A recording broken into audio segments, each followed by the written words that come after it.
বকরের ছোট্ট মেয়ে হযরত আসমার জবাবটা শুনে। ছোট্ট বাচ্চা, হিজরতের সময় নবী আবু বকর মদিনার পথে, আবু বকর যাওয়ার সময় ঘরে টাকা পয়সা স্বর্ণ মুদ্রা যা ছিল সব নিয়ে নিছে। আবু বকরের বাবা হযরতে আবু কুহাফা রাদিয়াল্লাহু আনহু তখনও মুসলমান হন নাই, তিনি মক্কা বিজয়ের দিন মুসলমান হয়েছেন। কথা খালি আগায়, আবু বকরের বাবা মুসলমান হওয়ার কারণে আবু বকরের মর্যাদা আরেকটু বেড়ে গেছে। কেন? কারণ নবীদের মধ্যে 4 জেনারেশন নবী, অনেক নবী আছে। হযরত ইব্রাহিম আলাইহিস সালাম, ছেলে ইসহাক আলাইহিস সালাম, ছেলে ইয়াকুব আলাইহিস সালাম, ছেলে ইউসুফ আলাইহিস সালাম, 4 জেনারেশন নবী। সাহাবীদের মধ্যে 4 জেনারেশন সাহাবী আমি পাই নাই, একমাত্র আবু বকর।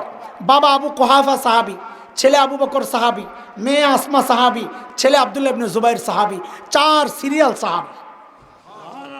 আবু কুহাফা তখনও মুসলমান হন নাই, আবু বকরের সাথে সম্পর্ক ছিন্ন, আবু বকরের ঘরে যায় না, আবু বকর বেঈমান হয়ে গেছে। কিন্তু ওই যে আবু বকর চলে গেছে, এখন ভিতরটা জ্বলতেছে। কেন? ওই যে ঘরে নাতি পুতি না জানি না খায়া মরতেছে, দাদা তো রক্তের টান তো লাগে। তো আসছে হযরতে আবু কুহাফা, আয়েশা হযরত আসমাকে ডাকছে, দাদু ভাই ঘরে তো মনে হয় কিচ্ছু নাই, কি লাগবে আম্মুকে জিজ্ঞেস করো। আরে ছোট্ট বাচ্চা আসমা, হিসাব মিলাইলে 8-9 বছর হয় বয়স, কতটুকু বাচ্চা। হযরত আসমা জবাব দিচ্ছেন, দাদু ভাই আপনি কোনো টেনশন করেন না, আব্বা যাওয়ার সময় ঘরে যথেষ্ট পরিমাণ রেখে গেছে। আবু কুহাফা চলে গেছে। কিছু দূর যায় আবু কুহাফার মাথায় আসছে, আরে আমার ছেলে যেই লেভেলের পাগল আমি তো চিনি, বাপ ছেলেরে চিনে না, চরিত্র সম্পর্কে জানে না।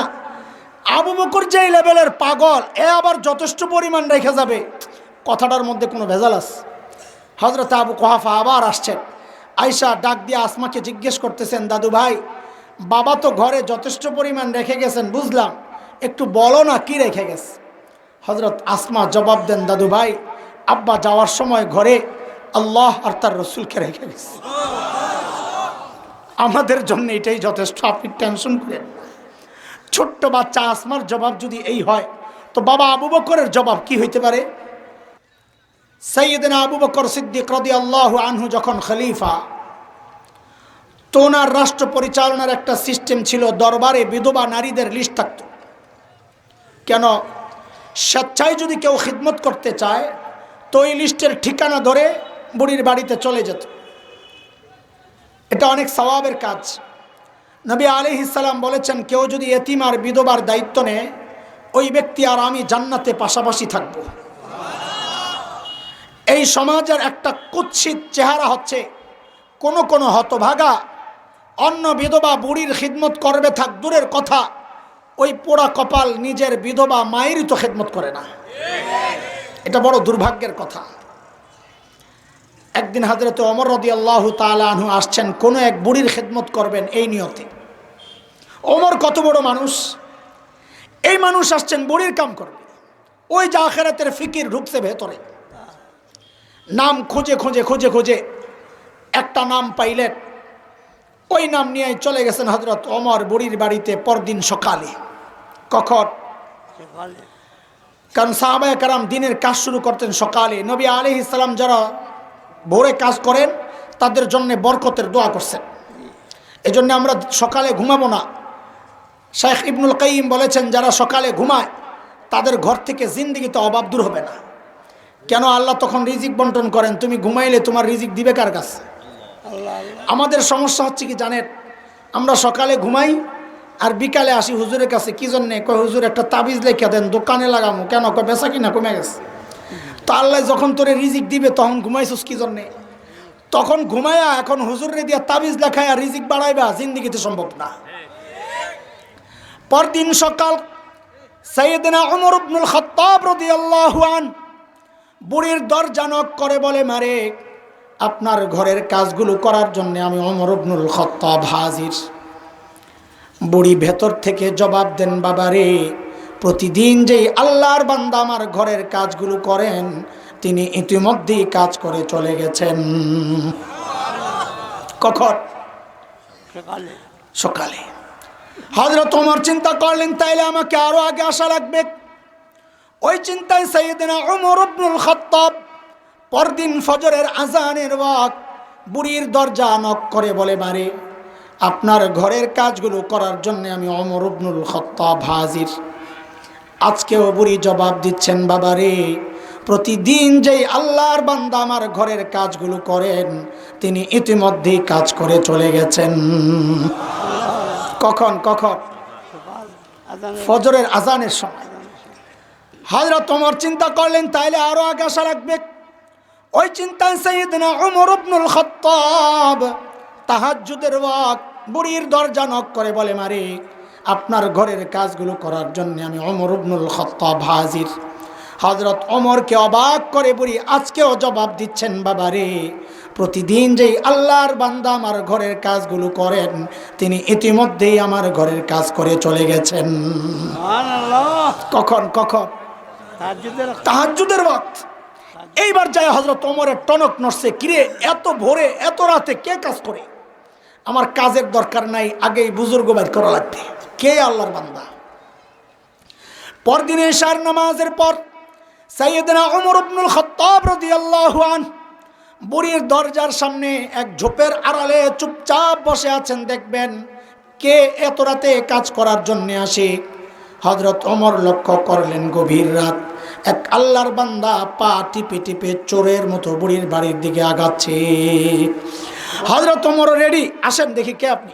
যেই না কাছে আসছে ওমর দাঁড়ায় গেছে, কে আপনি? বাপরে, ওমরের যে আওয়াজ! রাতও গভীর, মানুষটাও একা। হঠাৎ আমার সামনে যদি এমন কেউ দাঁড়ায় বল, হ্যাঁ কেমন কাপড় সব নষ্ট করে ফেলে। কিন্তু হযরত ওমরের আওয়াজে ওই ব্যক্তি ভয় পাবেন থাক দূরের কথা, উল্টা হযরত ওমর যাকে দেখছেন নিজেই চমকায়া গেছেন। দেখেন ইনি আর কেউ না, খলিফাতুল মুসলিমিন আবু বকর সিদ্দিক রাদিয়াল্লাহু তাআলা। ওমর তো অবাক হয়ে গেছেন, আবু বকর আপনি? পায়ের দিকে তাকায়া দেখে জুতা নাই, ধরছেন শক্ত করে, জুতা নাই কে? খুব মহব্বত করতেন ওমর। আরে কি জবাব দিলেন আবু বকর! ইসলামী শাসন ব্যবস্থার সৌন্দর্যগুলা হযরত আবু বকর জবাব দেন, ওমর জুতা পরলে চটচট আওয়াজ হয়, যদি মানুষের ঘুম ভেঙে যায়। রাষ্ট্রপ্রধান রাতে খালি পায়ে হাঁটে যেন জনগণের ঘুম নষ্ট না হয়। এইবার ধরছেন ওমর, আবু বকর আপনি আসছেন কেন ভাই, আমরা নাই? তা আবু বকর কি জবাব দিলেন? আবু বকরের জবাবটা আপনাদেরকে এখন শোনাচ্ছি না। কেন? কারণ জবাবটার ওজন কত এটা বুঝতে হলে আগে আবু বকরের ওজন বোঝা লাগবে। আপনাদের দিরাই বাজারে এক ভিক্ষুক ঘুরতেছে, আপনার দেখে কইল, কালকে একটু দেখা করি, স্তরে খুশি করে দেব। তা আপনি মনে মনে হাসবেন, নিজে খাইতে পারে না আর আমারই খুশি করবে। আর যদি আপনার মানো সোয়াইব ভাই দেখে, এই কালকে একটু দেখা করি, স্তরে খুশি করে দেবো, মনে মনে কিছু ডলার বাচ্চা দিতে পারে রে, কিছু ইউরো মনে বেঁচে গেছে, পাউন্ড, মনে মনে খুশি হবেন কিনা? কথা কিন্তু একটাই, কালকে দেখা করিস খুশি করে দেবো। তো দিলের পরিবর্তন এমন হইল কেন? ওই যে ব্যক্তির ওজন বেড়ে গেছে, তো কথারও ওজন বেড়ে গেছে।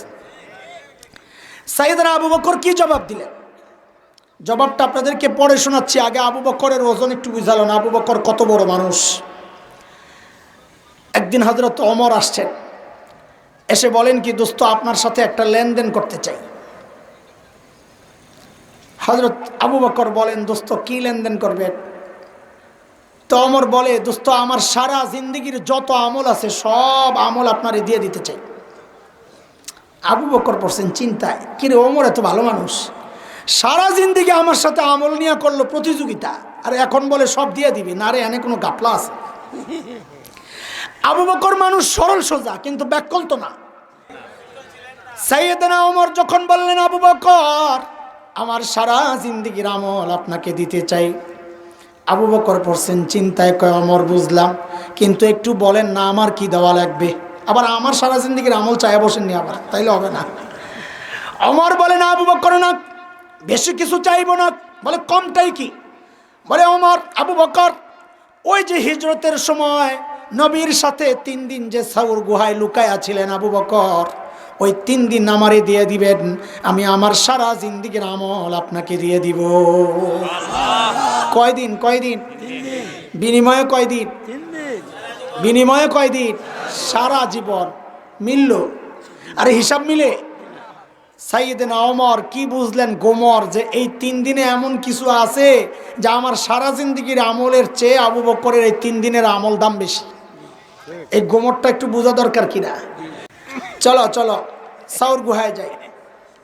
গুহার ভেতরে নবী আর আবু বকর। আচ্ছা গুহার ভেতরে পরে ঢুকবো, আগে গুহার মুখটা একটু বন্ধ করে আসি। বলো তো গুহার মুখে কারা কারা বাসা বানাইছে? মাকড়সার, কবুতর।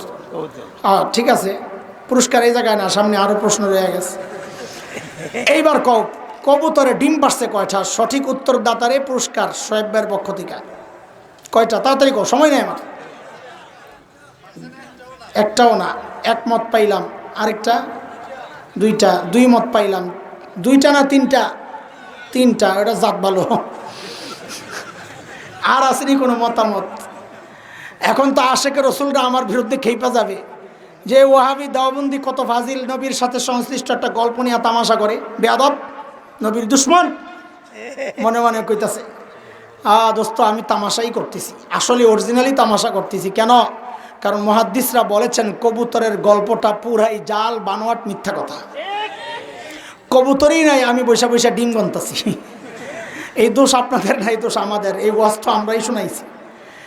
হ্যাঁ, মাকড়সার জালের ব্যাপারেও কোন কোন মুহাদ্দিস বলেছেন এটাও মিথ্যা, তবে অনেক মুহাদ্দিস বলেছেন মিথ্যা না, তবে দুর্বল। ওই দুর্বল বর্ণনার উপর ভিত্তি করে আমি আমার কথাকে সামনে আগাবো। এখন আবার কারো কারো মনের মধ্যে লাগতে পারে যে দুর্বল বর্ণনা আমাদেরকে কেন শোনাবেন? কারণ এটা মুহাদ্দিসদেরই মতামত। যারা এটাকে দুর্বল বলেছেন ওই মুহাদ্দিসরাই বলেছেন গল্প বলার ক্ষেত্রে, কারো মর্যাদা বলার ক্ষেত্রে দুর্বল বর্ণনা আনা যায়। এইবার আমাকে জবাব দাও, এই যুবকরা, তোমরা খেয়াল করে শোনো, ইমান জাগানিয়া কিছু কথা। গুহার ভেতরে নবী আর আল্লাহ যদি চাইতেন গুহার মুখটাকে পাথর দিয়া সুন্দর করে নিরাপত্তা দিয়া প্যাকেট কইরা যেন বুঝাই না যায় এখানে গুহা আছে, এইরকম কইরা গুহার ভেতরটারে জান্নাতের টুকরা বানাইতে পারতেন কি পারতেন না? পারতেন। আল্লাহ তা করেছেন? করেন নাই।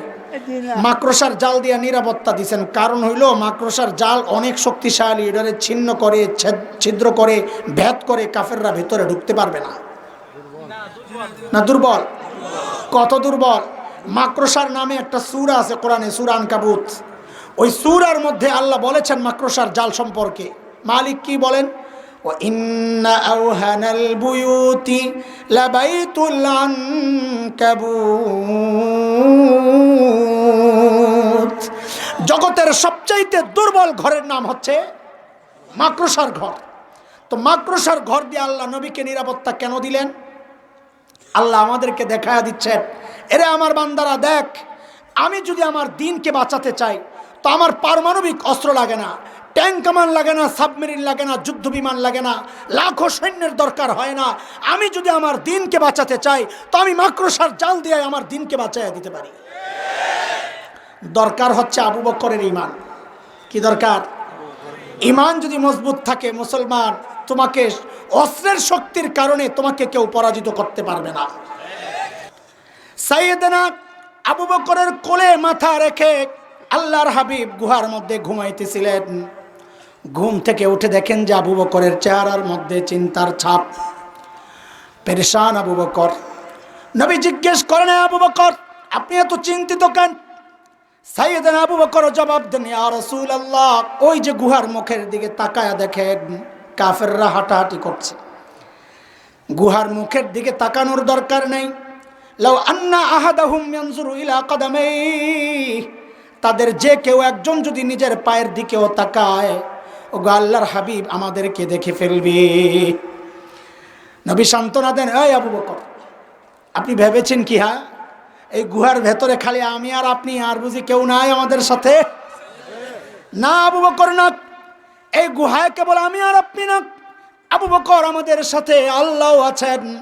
আল্লাহ তাআলার নবীর এই সান্ত্বনার কথাগুলো এতটা পছন্দ হয়েছে, আল্লাহ তাআলা নবীর এই কথাগুলো কোরআনে সূরা তাওবার একটা আয়াতের টুকরা বানায়া নাজিল করে দিয়েছেন।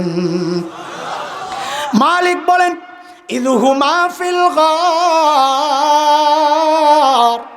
ইয ইয়াকুলু লিসাহিবিহি লা তাহজান ইন্নাল্লাহা মা'ানা।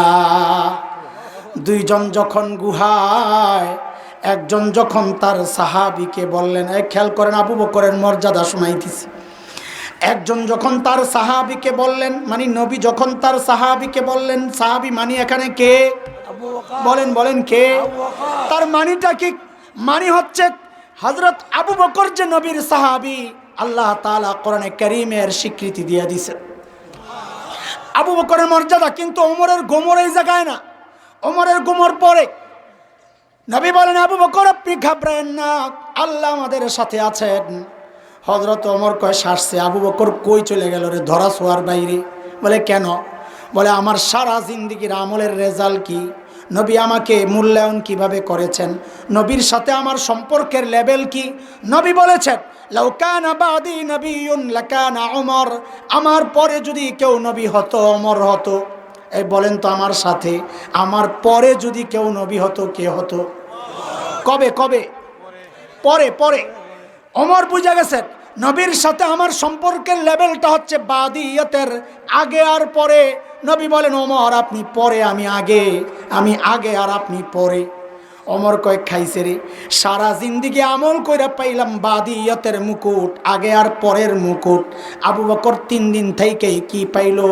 নবী বলেন, আবু বকর আপনি ঘাবড়ায়েন না, আপনার সাথে আমার সম্পর্কের লেভেল কিন্তু ওমরের মতো বাদিয়তের না, আগে আর পরে না, মা'ানা মাইয়াতের সাথে সাথে। ওমর কয় আমার লাগবো না সারা জিন্দেগি, লন লন লন আমারে 3 দিন দিয়ে দেন। এই গোমর বুঝেছেন ওমর, আবু বকর বুঝেন নাই। কথা কন, আবু বকর বুঝেন না? আবু বকর কি বোকা? না, আবু বকরও বুঝছেন। সাইয়েদনা আবু বকর কি জবাব দিলেন, আহারে কি মানুষ আবু বকর। আজ থেকে 12-13 বছর আগে আমাদের হাকিমুল ইসলাম কারি তৈয়ব রহমতুল্লাহ আলের কিতাবে যখন আবু বকরের জবাবটা পড়ি, ওয়াল্লাহি আল্লাহ সাক্ষী, আমি সাথে সাথে কেঁদে ফেলছি, সাথে সাথে কেঁদে ফেলছি। কি মানুষ আবু বকর। আবু বকর বলি কি জানেন, ওমর আরে বলেন কি আপনি, এই 3 দিন যদি আপনারে দিয়ে দেই তো ওমর আমার আর জীবনে থাকে কি? পুঁজি তো আমার 3 দিন, জীবনে তো কিছু করতে পারি নাই। চিন্তা করছে আবু বকর বলে জীবনে কিছু করতে পারি নাই।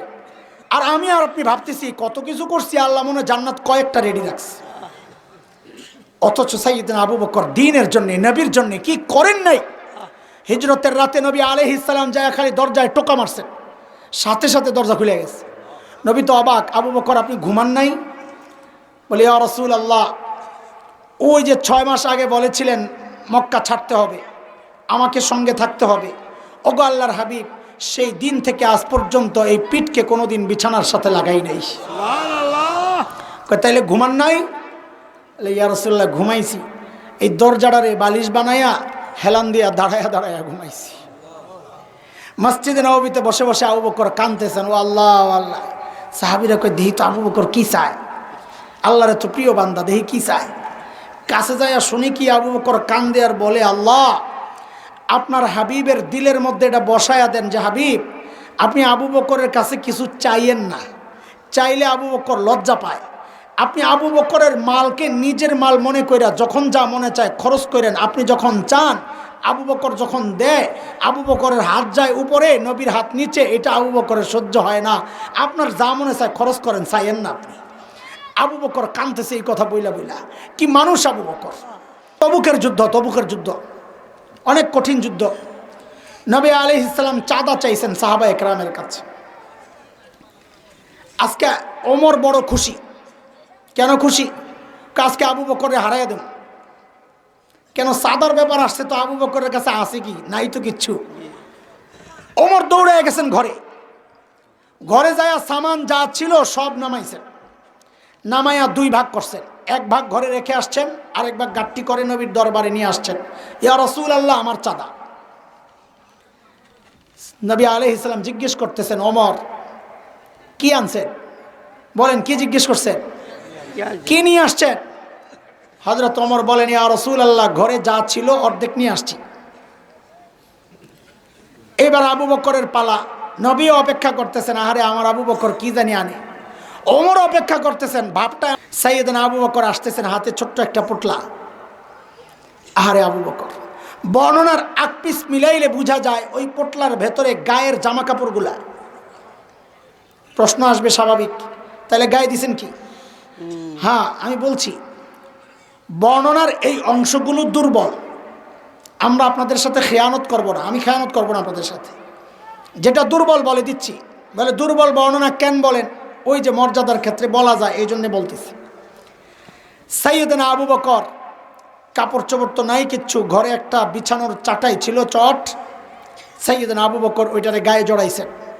তো উপরে না দেওয়া যায়, নিচে তো ফাঁক হয়ে গেলে লজ্জা খুলে যাবে। কি করছেন আবু বকর? খেজুর গাছের কাটাই না সাইয়েদনা আবু বকর বুতাম বানাইছেন, আল্লাহর হাবিবের দরবারে পেশ করছেন। ইয়া রাসূল আল্লাহ, আমার চাঁদা। নবী জিজ্ঞেস করতেছেন, আবু বকর মা আপকাইতা, ঘরে কি রেখে আসছেন? ওমর তো মাথা খারাপ, কিরে আমারে কি প্রশ্ন করলো নবী? আবু বকর রে কি জিগাইল? আমারে জিজ্ঞেস করলো ওমর কি আনছেন? আমি বললাম অর্ধেক আনছি। আবু বকরের নবী প্রশ্ন ঘুরায় কয়, আবু বকর ঘরে কি রেখে আসছেন? আমার তো আজকেও জিতার কোনো সম্ভাবনা নাই। কেন? আমি তো ঘরে অর্ধেক রেখে আসছি, আবু বকর কিছু রেখে আসছে বলে মনে হয় না। যদি জিজ্ঞেস করতেন আবু বকর রে, আবু বকর কি আনছেন, তাহলে আমি জিততে যাই, কারণ আবু বকরের পোটলার চেয়ে আমার পোটলা বড়। হযরত আবু বকর কি জবাব দিলেন? আরে দোস্ত, সাইয়েদনা আবু বকর জবাব দিচ্ছেন, ইয়া রাসূলুল্লাহ, ওই যে ঘরের বেড়াগুলো খেজুর পাতার বেড়া, ওগো আল্লাহর হাবিব আসার সময় এই বেড়াগুলারে থাপড়াইয়া থাপড়াইয়া আসছে। কেন? কারণ মাঝে মধ্যে সুই গেঁথে রাখতাম, থাপড়াইয়া আসছি যেন একটা সুই পর্যন্ত ঘরে থেকে না যায়, ওই সুইটা যেন আমার কোনো মুজাহিদ ভাইয়ের কাজে আসে। ওগো আল্লাহর হাবিব আসার সময় একটা সুই পর্যন্ত রেখে আসি নাই, আসার সময় কেবল আল্লাহ আর তার রসুলকে রেখে আসছি। এরে দোস্ত, গল্প এই পর্যন্তই শেষ, কিন্তু মর্যাদার কথা এখনো আসে নাই। এর মধ্যে জিব্রাইল আমিন হাজির, নবীকে সালাম দিয়ে বলতেছেন, ইয়া রাসূলুল্লাহ, আল্লাহ আবু বকরকে সালাম পাঠাইছেন। আবু বকরের বেলায় নবীর প্রশ্ন যেমন উল্টা, আল্লাহরও প্রশ্ন উল্টা। বলেন আগে আমি আর আপনি ইবাদত করি কাকে খুশি করার জন্যে? কাকে? কাকে? জিব্রাইল আমিন প্রশ্ন করেন, ইয়া রাসূলুল্লাহ, আল্লাহ জানতে চেয়েছেন, আল্লাহ জানতে চেয়েছেন, আল্লাহ তো আবু বকরের উপর রাজি, আল্লাহ তো আবু বকরের উপর রাজি, আল্লাহ জানতে চেয়েছেন আবু বকর আল্লাহর উপর রাজি কিনা। নাই কষ্টে থাইকা আল্লাহর বিরুদ্ধে কোনো অভিযোগ আছে, অভিমান আছে, আপনি জিজ্ঞেস করেন। এই কথা শুই নাই তো আবু বকর হাউমাউ করে কান্না শুরু করছেন, ইয়া রাসূলুল্লাহ, আমি আমার রবের উপর রাজি, ইয়া রাসূলুল্লাহ, আমি আমার রবের উপর রাজি, ইয়া রাসূলুল্লাহ। এত বড় মানুষ আবু বকর। ওই যে গভীর রাতে রেখে আসছিলাম তোমাদেরকে, ওমর যখন ধরছে, আবু বকর আপনি কেন আসছেন কাজ করার জন্যে? মনে আছে কথা? তা আবু বকর কি জবাব দিলেন বলেছিলাম। আবু বকরের জবাবটা শোনার আগে আগে আবু বকরের ওজনটা একটু বুঝালো, আবু বকর কত বড় মানুষ। কারণ ওই জবাব আমি আর আপনি দিলে এত আলোচনার ব্যাপার ছিল না, কিন্তু জবাব যেহেতু দিছে আবু বকর, এই জন্য জবাবটা আলোচনার ব্যাপার হয়ে গেছে। ওমর যখন ধরলেন, আবু বকর আপনি আসছেন কেন, আমরা নাই? তা আবু বকর জবাব দিচ্ছেন, ওমর ভাইরে, হ্যাঁ এই কাজগুলো আপনাদেরকে দিলেও পারতাম, কিন্তু ভাইরে আমি কি আমার আখেরাত কামাই করব না? তোমরাই করবা, আমার কি আখেরাত লাগবে না? আবু বকর এত বড় মানুষ, আবু বকর বলে আখেরাত কামাই এখনো বাকি রয়েছে।